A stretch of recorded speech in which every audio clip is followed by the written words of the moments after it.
Many important spiritual figures in the Scriptures went into the desert for 40 days or even 40 years. Elijah was 40 days in the desert and went to Mount Horeb, which is also Mount Sinai. Moses in the desert and the people of Israel for 40 years.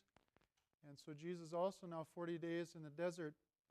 And so this is the beginning of why we have Lent and 40 days of our own self-denial and prayer and ascetical practice, almsgiving. It began really with the catechumens of the church preparing for baptism. And then the church said, well, we want to join you in this exercise, so we're going to imitate Christ in these 40 days. Well, I want to read just a passage from Hosea chapter 2, very beautiful, and then connect it to our readings today. Hosea chapter 2 reads, "Therefore I will now allure her and bring her into the wilderness and speak tenderly to her. From there I will give her vineyards and make the valley of Achor a door of hope.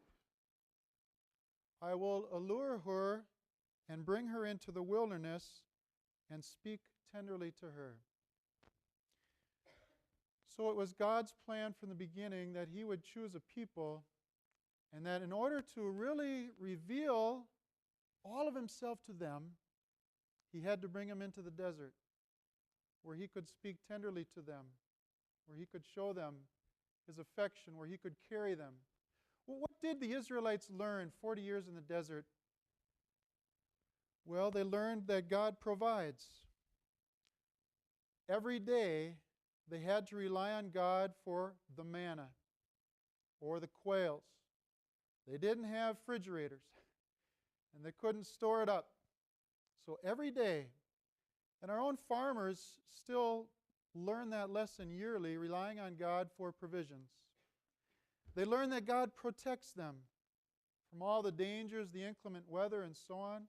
They learn that God is powerful and mysterious, that He would lead them by a fire, a column of fire at night, and a column of cloud during the day. They learn that God would carry them in the lowly moments. And so maybe you and I, times that we may be a little depressed, we got an F on a test at midterm, or we lost a job, or we didn't get even an interview we wanted for the job, family member suffering with some illness, or loved one dies. There are valleys in our life, and Jesus wants to speak to us, the Father, a tender word there. And like the Israelites, He will carry us. He will carry us through the desert. Now, sometimes we go into the desert because of our own failures, our own choices. That could be because of ignorance, not knowing the truth and following the truth that sets us free. Could be because of selfishness or pride, greed. But the desert is something we all have to go through. I'm not sure what you're doing for Lent, but some of my seminarians told me that they were giving up ESPN. I hadn't given up ESPN. But I'm playing one of them in one-on-one basketball, and he asked me, "Father," he says, "do you think if I look at the sports page, it's okay?" He's giving up ESPN. I said, "Well, I think it's kind of cheating if you're looking at the sports page." And then on the way home, I thought, what about me? I love the sports page. So as of today, I gave up the sports page. All right? I know it's 3 days into Lent, but it's something. You can do it too. In the gospel Jesus led into the desert. I'd like to finish with just a kind of a little meditation on Mary Magdalene. Mary Magdalene. And ask the question, what was her wilderness? She had 3 profound moments where the gaze of Jesus was to touch her deeply. 3 profound moments the gaze of Jesus would penetrate.